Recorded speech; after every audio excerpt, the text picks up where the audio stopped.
Hello everyone, I'm Heather. I'm back for what I desperately hope will be a way quicker Booktube prize video than the last two I did. Like, I'm going to be really strict with myself, okay? Like, no messing around. I'm going to be like, Heather, have you been rambling about that book way too much considering you need to fit 5 other books onto this video? Of course you have. Get to the point, right? But I'm so excited. My new category is translated fiction, and I feel like it is my niche. I have been waiting for this moment for me to be given translated fiction, which is 100% my bag, okay? So I've been given translated fiction group B, right? So looking at these books, I know nothing about them, and I don't even care because I'm so excited, okay? So what they are is, it's group B. First one is My Heart by Semezdin Mehmedinovic. I'm really gonna have to work on saying that because that was embarrassing. I'm gonna do better next time. The Survivors by Schulman. Heaven by Mieko Kawakami. This is really the only one I know anything about, really, because I have another book in my house by the author already.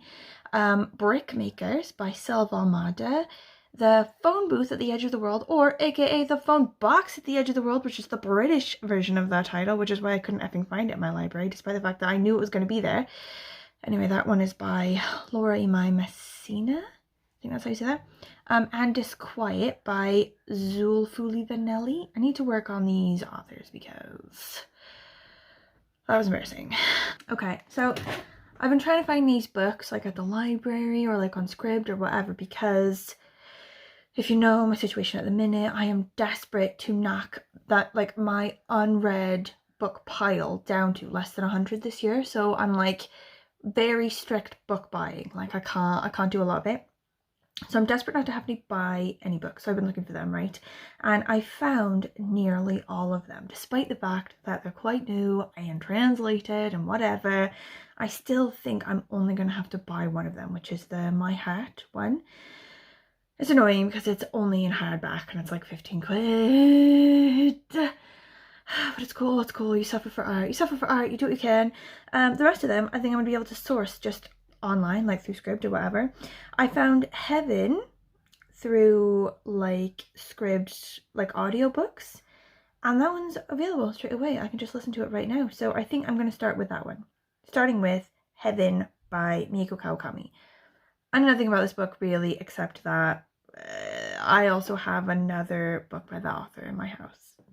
And that's it. So we'll see what goes on. Okay, I have finished Heaven by Mieko Kawakami. I think I said Mieko before, but my audiobook has informed me that is pronounced otherwise. So this one, I think I'm gonna go with 3 stars on this one. Like, I didn't hate it, you know, but I didn't love it. It was just sort of your average sort of okay, like, enjoyable read. So you've got these 2 characters. So you've got a main character and then another girl. The main character boy, he's bullied by these other boys in school. He's about 14 years old, he's in middle school. And the boys are really brutal to him, like not just like calling him names and stuff, but like making him eat chalk and like kicking him and like, you know, making his nose bleed and stuff. And there's like one scene at the end that is absolutely horrific. And then he's got this friend, or like this girl makes friends with him because she is also bullied. And the boy is bullied because he has a lazy eye.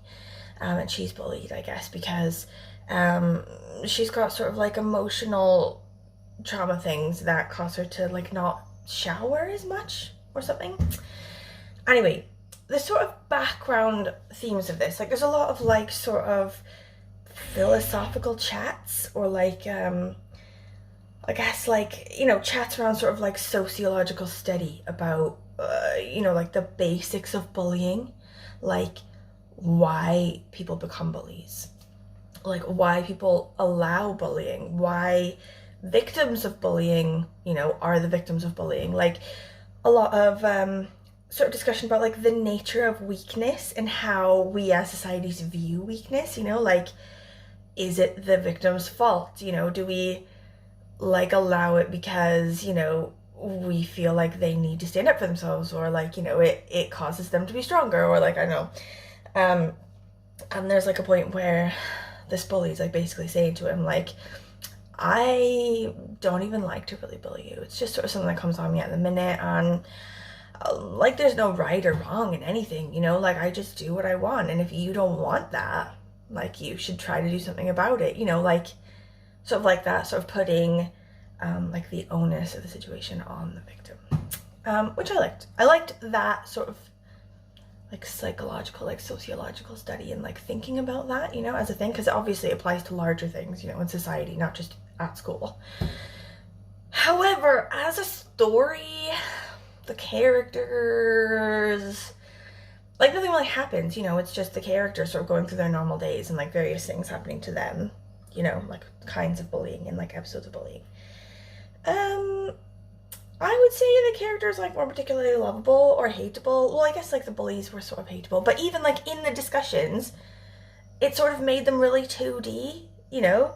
Like, they don't bully people because of this, you know, feeling that they have, or this, like, complex reality in their lives. Like, they just do it because they want to. Like, I don't know, I feel like the characters weren't, like, lovable, and you couldn't, like, really get into them, and, like, nothing in the story drew me into the actual story. So, in the end, as a book, it wasn't particularly, you know, enjoyable. It was a bit boring, and a bit like, oh, I've got to get through this. I think I potentially would have DNF'd it otherwise. Like, I didn't hate it. It wasn't an awful book, but, you know, I don't have a lot of time left on this earth, and there are way too many books to get through.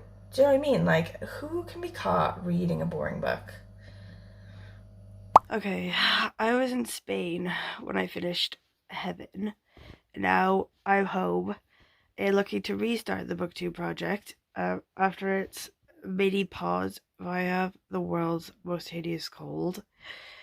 And I kind of want to die. So I was going to move on to a library book, like a physical book that I have, like the phone booth one.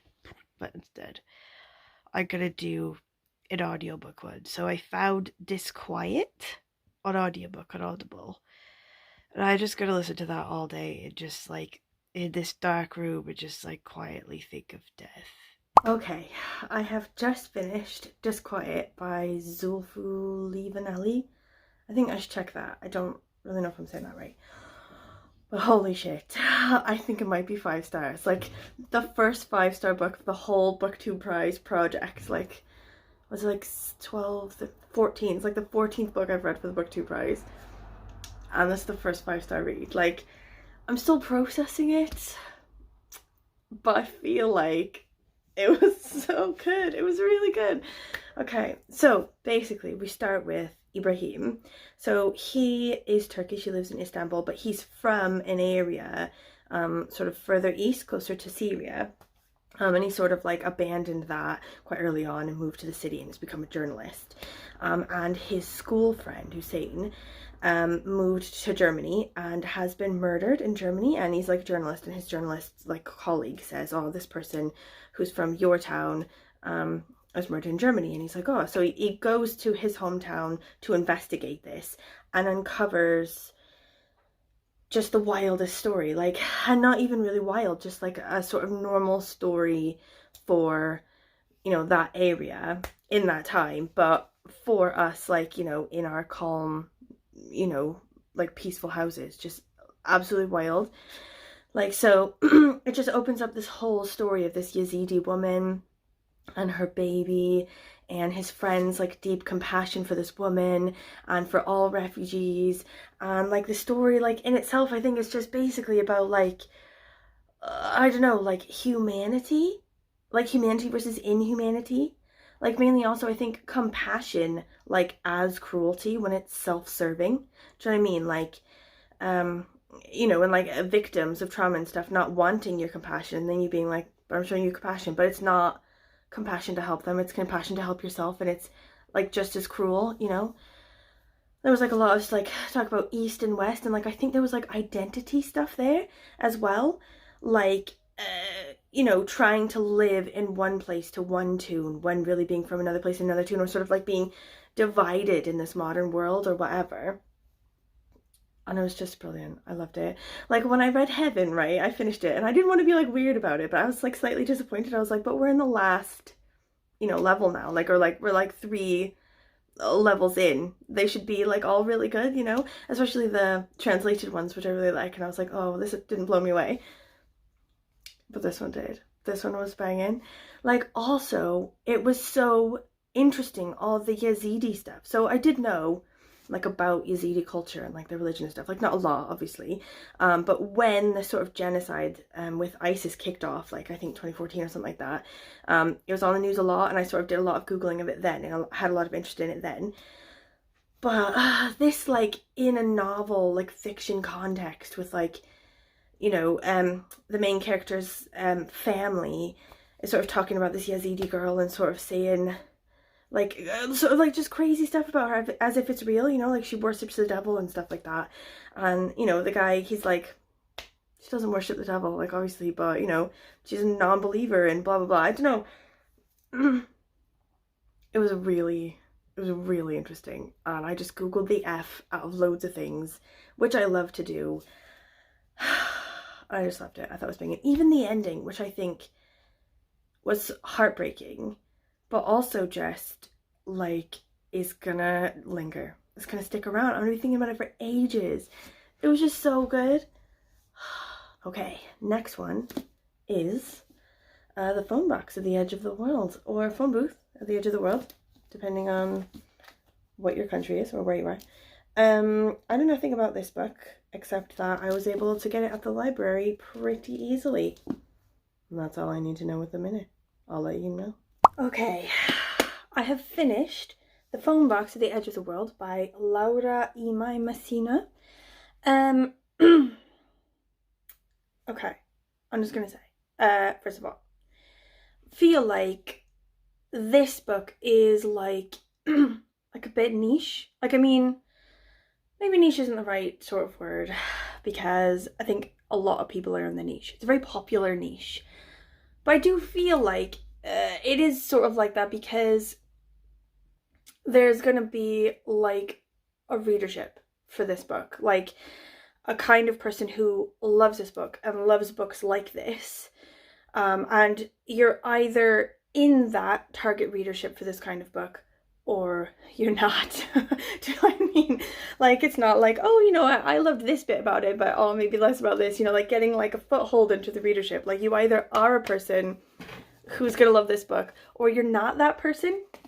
And I do feel like, just like in the interest of like full disclosure, I am the outside of that readership. Like, if I had been allowed to DNF this, I would have done probably in the first chapter, because I would have identified straight away that I'm not the readership for this book. So basically we start out with Iwi, who has lost her mother and her daughter, like 5-year-old daughter, whatever, to the tsunami in 2011.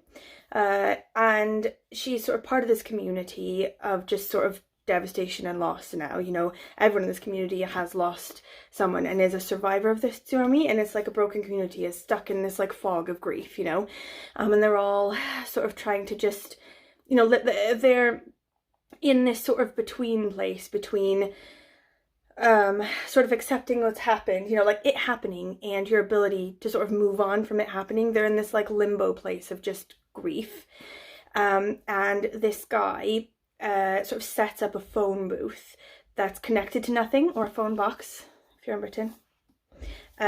It's not, you know, connected to an operator or other lines or anything. It just goes into the wind, like you speak into it and it speaks into nothingness, into a void. And he set it up as a way for people to grieve and to help them grieve. And people then go to this phone box and just speak to their dead loved ones, you know, or their living loved ones who haven't seen in a while, or, you know, just like as a way to connect in a human way to people and animals and things that can't be contacted in like real life. And that is an idea. It's obviously beautiful. It's a beautiful idea. It's very heartwarming. Like, I think, you know, in a way this book is like, the sort of base of it is really beautiful. It's about, I think, not just that everyone grieves differently, and, you know, what it's like to be stuck in this limbo of grief, and how each person attempts to sort of move forward with their lives, and they keep getting pulled back into the grief and then trying to move forward like that. But also just that, like, things that you remember about people when they're gone or when they're here or whatever, and the things that you remember about them being shocking, not the most obvious things that you remember.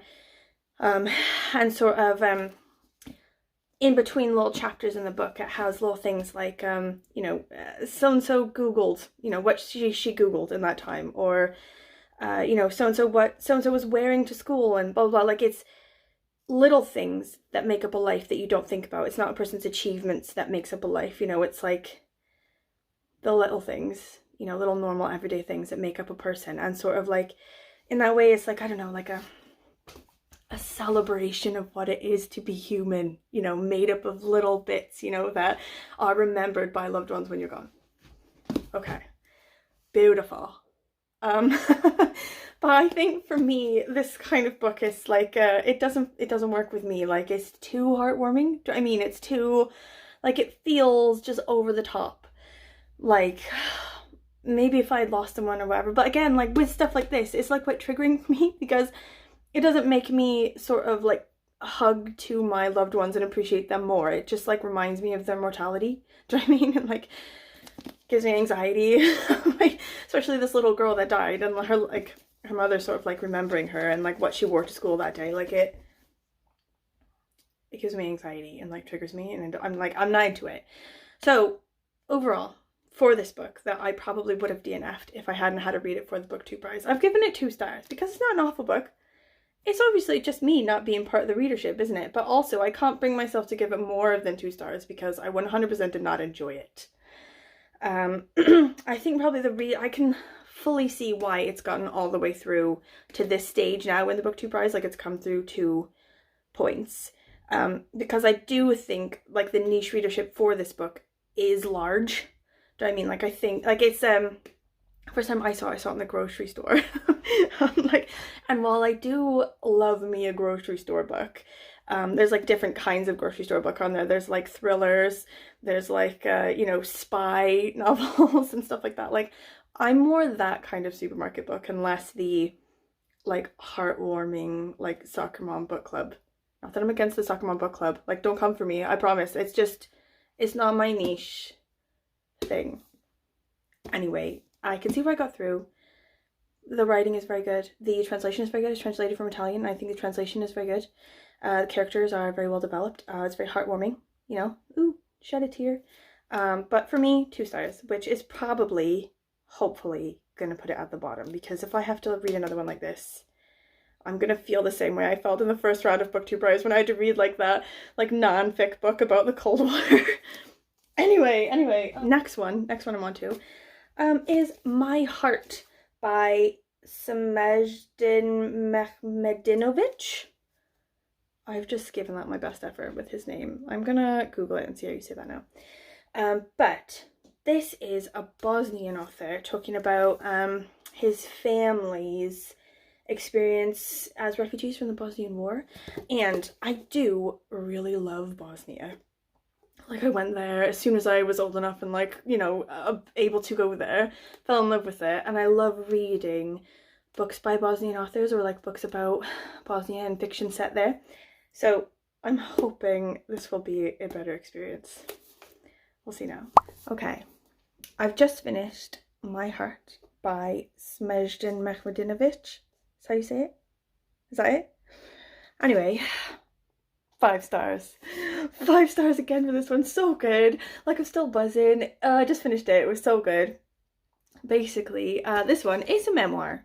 Basically, like, it says it's a novel, but it's basically a memoir, like a real, you know, life account of this author's life. And he and his wife and his son in 1996, after surviving the siege of Sarajevo, they're from Bosnia originally, they moved after the war to the United States, and they lived in Phoenix first of all. And the story, the whole thing, is sort of split into 3 different parts, right? So you've got the first bit, which is the author's had a heart attack and he's in the hospital. Second part, he's sort of wandering the American, like, desert, sort of Arizona, New Mexico and such, with his son, who's a photographer who specializes in, like, starry night sky scenes. And the third part, his wife has had a stroke and lost a significant part of her memory irrevocably. So basically, I feel like nothing really happens in this book. Nothing happens. And normally for me, I feel like that would be a thing, you know, like I would get bored of that. There's no action, there's just sort of remembering and contemplating. But there's just a lot of dwelling beautifully on grief and like death and being a foreigner in a foreign land, like exile and you know, losing your language, you know, also trauma and memory. Like memory is a huge thing, and sort of how we perceive it and sort of how it changes through our lives. Like each of the different sections has a big sort of like rumination on memory. In the first one, when he has his heart attack, he sort of, his medication causes memory loss, and he sort of says to the doctor, you know, like doctor's like, yeah, it causes a bit of memory loss, but keeps you alive. And he's like, but if I've lost all memory of who I am and who my family is, like, isn't that basically like dying anyway? And in the second part with his son in the desert, he's talking to him about the war and finds that his son has blocked a lot of it out, you know, like he's not a fellow rememberer of that time. He's a person who, you know, his memory of it is unreliable because he like refuses to accept it. His mind is like purging itself of it. And in the third part, when his wife has a stroke and loses her memory, he realizes how lonely it is to be like no longer able to share those memories of that trauma with her, you know? He didn't realize that he was able to sort of move on with all this trauma and all this horrendous memory of the war because she also shared those memories with him. And when she sort of loses those memories for a bit, he's isolated. He feels an isolation that he didn't realize would happen like that. And it's just beautiful. It's absolutely gorgeous. Like, I love Bosnia anyway as a country, like the culture and everything. But it was just beautifully written and beautifully translated, I might add as well, since it was written in Bosnian, first of all. But, like, even though quite a lot of it happens in a hospital, I hate medical memoirs because hospitals give me anxiety. But it's not really the focus. Even though quite a lot of it happens in a hospital, that's not the focus of his thoughts and what he's talking about. He's focusing, you know, like, yeah, his wife's in hospital, but he's focusing on himself and his reaction to her being in the hospital, you know, and remembering their time together when they were younger, you know, or like when he's in hospital, when he has a heart attack, he spends the whole time sort of thinking about, you know, oh, it's silly that I think I'm gonna die and I'm thinking of this random author or whatever. Like, his mind is elsewhere while he's in this place. And also, like, I feel like I need to say as well that this one was about grief and trauma, and that middle place where you're not able to like move on and accept what has happened and that you still have to be living. But I feel like this one was fantastic and this one was mildly awful, and I feel like I need to explain like the difference in how I perceive them. Do you know what I mean? Like I feel like this one is like forced and pushed and over sentimental, like, and this one is like lived experience, like you're living it with him and it's like genuine and honest. And I feel like it's sort of like the difference between like a storyteller telling you a sad story so that you'll be sad, you know, like, are you sad now? Is it sad now? Are you sad? And just like a broken man staring out the window, you know, talking aloud to himself about his memories. Do you know what I mean? Like just really, like, genuinely melancholy, you know, even though it's not like ridiculously sad. Like, he has funny moments and he like makes fun of things, you know, and he has like a light-hearted sort of sense of humor about quite a lot of stuff. It's still just, it hits different. This one hit me, okay, and I absolutely loved the crap out of it. Oh my god. Okay, 5 stars. Okay, 2 left to go, 4 down, 2 to go. I'm moving on now to Brickmakers by Selva Almada, I think. This one I couldn't find in my library or in physical form, but I did find it as like an ebook on Scribd.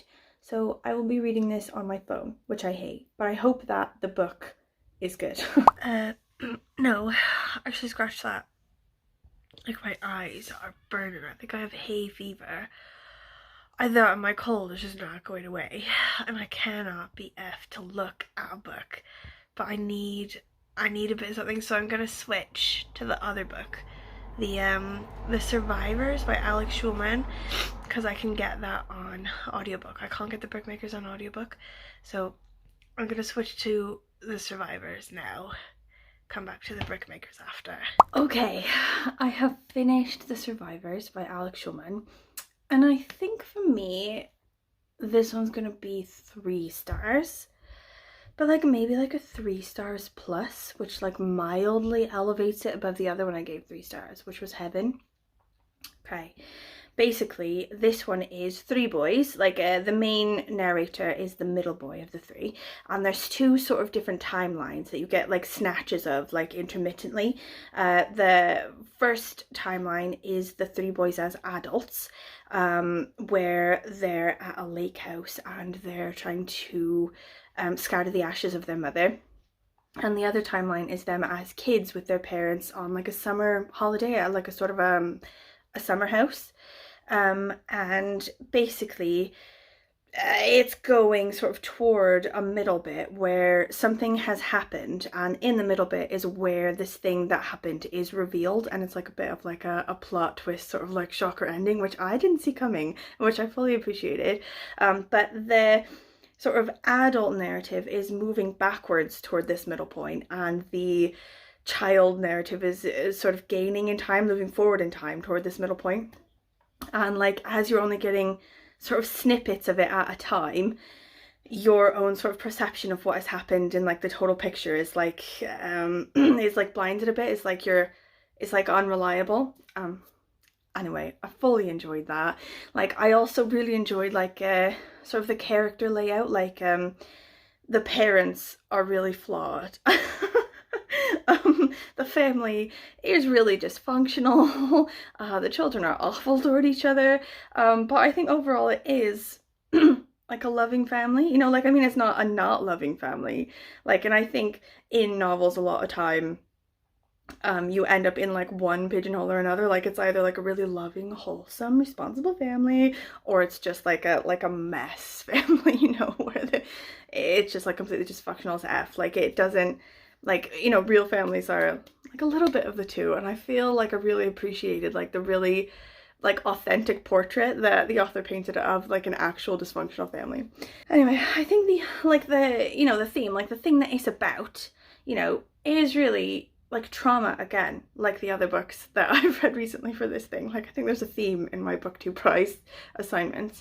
But this round is more about sort of how each person, I think, deals differently with trauma, and how that can affect other people affected by the same trauma, do you know? And I think the middle boy, he's got like a sort of disassociation from his trauma, which is sort of the main theme there. And I enjoyed that.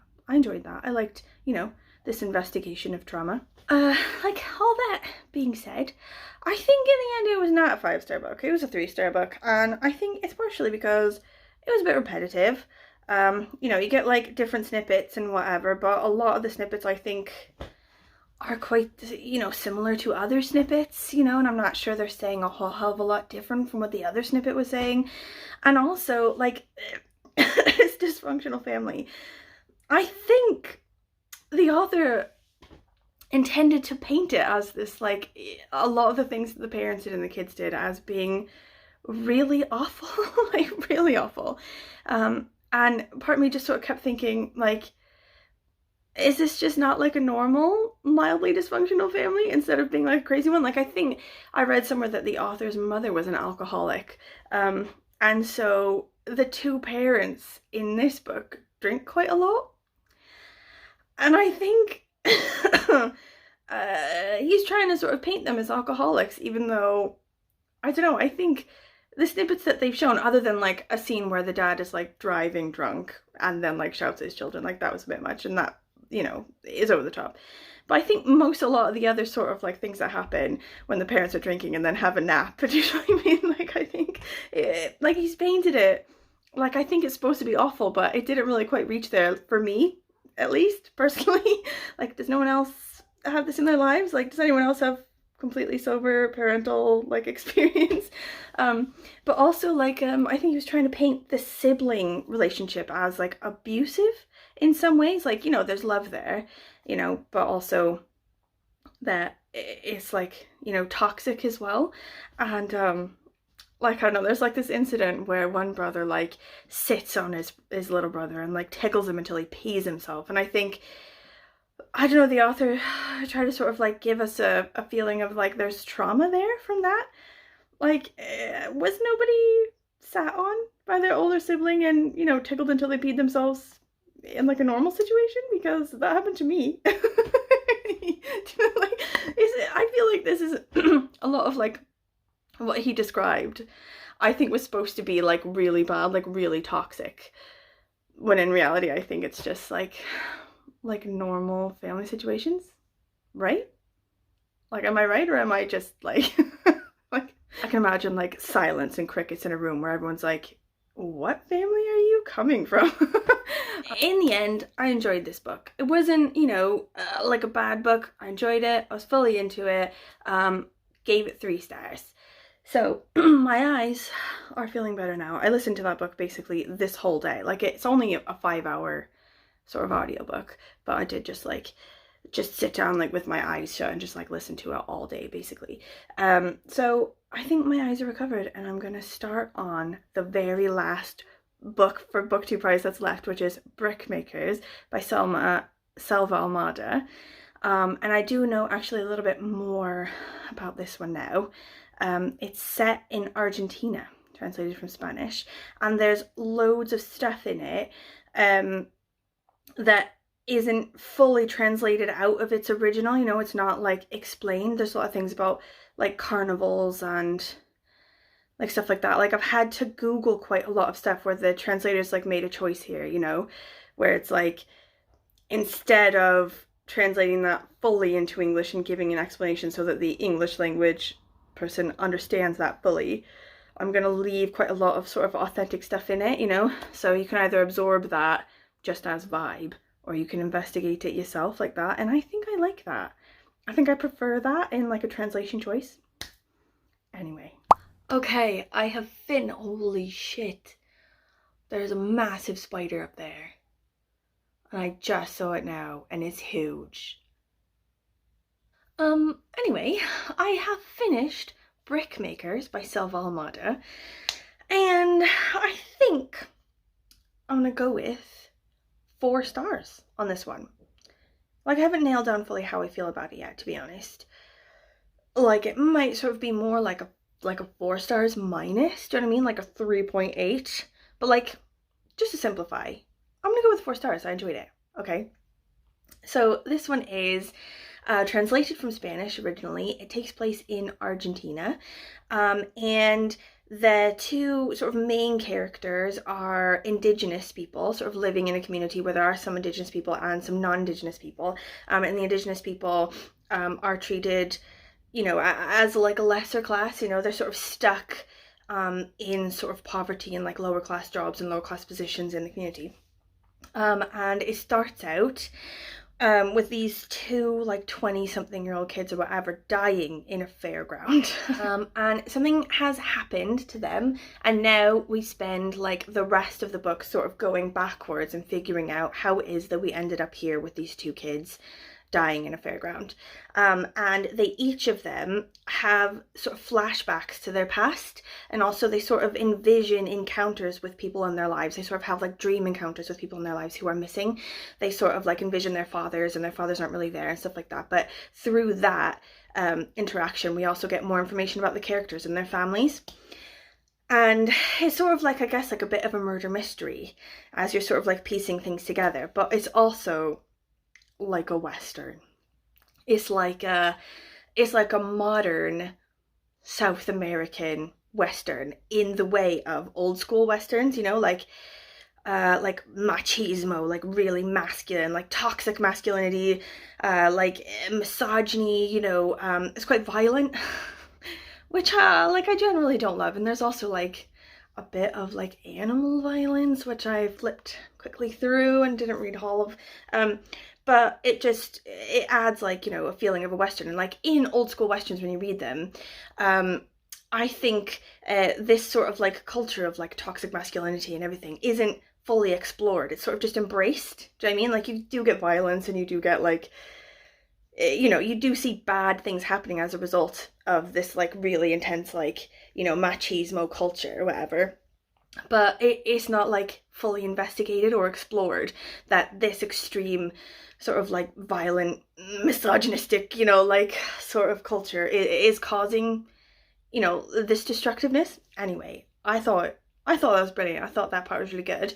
And there are heterosexual characters in it. I'm just gonna pause this here quickly and jump in and say what I meant to say was homosexual characters. Homosexual characters, thank you. And it really sort of like explores, you know, how those characters are like treated and how the people of that community feel toward that behavior and toward those people. Oh, I thought it was brilliant. Like the characters are so good. Yeah, it's 4 stars. I'm gonna go with 4 stars. Like I didn't love it as much as the other two that I gave 5 stars. Like, but I enjoyed this. I thought it was really like clever, and you do get like bits and swatches of things, and that's like the kind of book that I do enjoy, you know, as long as each sort of bit like flashback or whatever like fits together well, which they do. And I think the like flashbacks and like bits and stuff like that were in the survivors were quite like repetitive in the end. Like you kept getting the same sort of one, whereas with this I didn't feel like that. Like it was really readable, and I like basically devoured that really quickly, that book. It is like compulsively readable. Anyway, 4 stars. Okay, so now I have to figure out my ranking. Okay, so some of them are quite obvious where they go, but others I've given them the same ratings. I'm gonna have to think about it. So I think I'm gonna start from the back. I've got them on sticky notes here. Hold on. I'll start from the bottom because that should be quite easy. So the only one I gave 2 stars to, which is the lowest one, was the Phone Box at the Edge of the World. Phone Box at the Edge of the Earth. Phone Box at the Edge of the World. Fuck. Oh, anyway, 2 stars. Bottom. Okay. So then I gave 3 stars to 2 different books, Survivors and Heaven. And I think I remember saying something about the Survivors being like a 3 stars plus, like 3.2, if you will. So that will bump it up. So Heaven then would be the 5th one, so next to the bottom. Survivors then would be up from there. So that's 6, 5, and 4. So then number 3, I gave 4 stars to Brickmakers and 5 stars to the other 2. So the 3rd place one would be Brickmakers. Okay. Get them all like in a line. Okay. So then I have to decide which one I liked better, Disquiet or My Heart. Oh, I loved them both. They're brilliant. I think I'm gonna put My Heart as number 2 and Disquiet as number 1. I did really enjoy Disquiet. Oh, I did really enjoy My Heart. I'm just gonna go with that. I'm gonna go with that. My Heart is number 2 in the ranking, and number 1 place I'm going to give to Disquiet. Okay. That is my ranking. And I guess if it's the 3 then that I'm sending forward, the top 3, I'm sending forward Disquiet, My Heart, and Brickmakers. Oh my god, this round was just brilliant. I fully enjoyed that. Like, I'm so glad. Like, so the very first Booktube prize round I had was non-fiction, which I hated. I gave them all like 2, 3 stars. Next round was fiction, and I did appreciate those more. I was like, oh, this definitely is less shit, you know. And then now my 3rd one is just brilliant. So if I get picked for the 4th round, like, if it could just continue with its trajectory and be like just all 5-star books, that would just be banging. Oh. Okay, so they've just announced which books have gone through in the round, and both Brickmakers and Disquiet have gone through. So that's brilliant. However, I have a bone to pick with the 3rd one that has gone through. My Heart, which is the Bosnian one that I put in 2nd place and gave 5 stars to, it did not go through. The one that went through in its place is this phone box book that I gave 6th place because it had a measly 2 stars in my opinion, which is fine. I'm not angry about this. I know bad books, just bad reading experiences, whatever. So that one's going through again for someone to have the gift of reading in the final. Whatever, it's fine. Honestly though, if it wins the whole thing, I'm gonna be a bit bitter, I think. But it's cool. I'm cool. And I've been given 6 new books to read for the final, which is August and September, but September is also Shorty September, and I want to devote my entire September to Shorty September.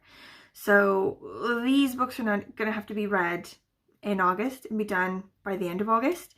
So I've been given the fiction category, and 2 of the books in there I've already read, one of them being an absolute beast of a book, like 800 pages. So that's going to help me. I only have 4 books I need to read this August for this Booktube prize, but I think 2 of them are chunkers. Again, this fiction category is a killer. So the first one is Love Songs of W. Du Bois by Henri Fernand Jeffers. That was the 800-page one. Already read that one. I put it at the top of my quarterfinal list, I think, and gave it 4 stars, so that's good. Next one, The Island of Missing Trees by Elif Shafak. This one was like shortlisted in the Women's Prize, and also I went to see Elif Shafak in Hay Festival, and before going there I wanted to read that book, so that one's done as well. I gave that one 4 stars. I quite liked that one. Loads of people are saying they hate that one. Like, they love other ones that she's done and they hate that one. It's a bit weird. I didn't mind it. I thought it was nice. Okay, so the 4 that I have left that I need to read for the final now, for the fiction final, are Lincoln Highway by Amor Towles. Is that how you say that name? I'm gonna have to work on these. I'm gonna have to bone up on my names before the next video. The 5 Wounds by Kristen Valdez Cade. I'll work on that one too. How Beautiful We Were by Imbolo Mbue. I'll work on that one too. And Great Circle by Maggie Shipstead, which I've actually heard is brilliant. Loads of people have said that's a really good book, but also chunker, huge. Wonder if I can get that on audiobook just to help me digest it quicker. But anyway, I'm not hating this list. I'm fully enjoying this list. 4 books to get to, and 2 of them in there I have heard really good things about. So, right, I've not spliced this video together yet. I'm like edited it down or anything yet. I'm hoping it's not going to be a full effing hour like the last time. If you have made it to the end, thank you for watching. If you have any questions, any comments for me, literally at all, I usually sort of like post this video, right, and then go trolling through the YouTubes for everyone else's video for this round. So if you have a video that you like read books for this round and you've got a video out, let me know. I probably will already have seen it at some point, but if I haven't gotten to it yet, please let me know so I can add it to sort of my playlist so I can go through them. Again, any comments, like if you've read these, if you'd like to read these, if you love them, if you hate them, if you have a very strong opinion about this phone booth book and you want to share, please let me know. And I will see you October for this next installment, right? Yes. I think it's like the 1st of October where they sort of say the big finale, like when they finally know who's won it and everything. So see you back here for then.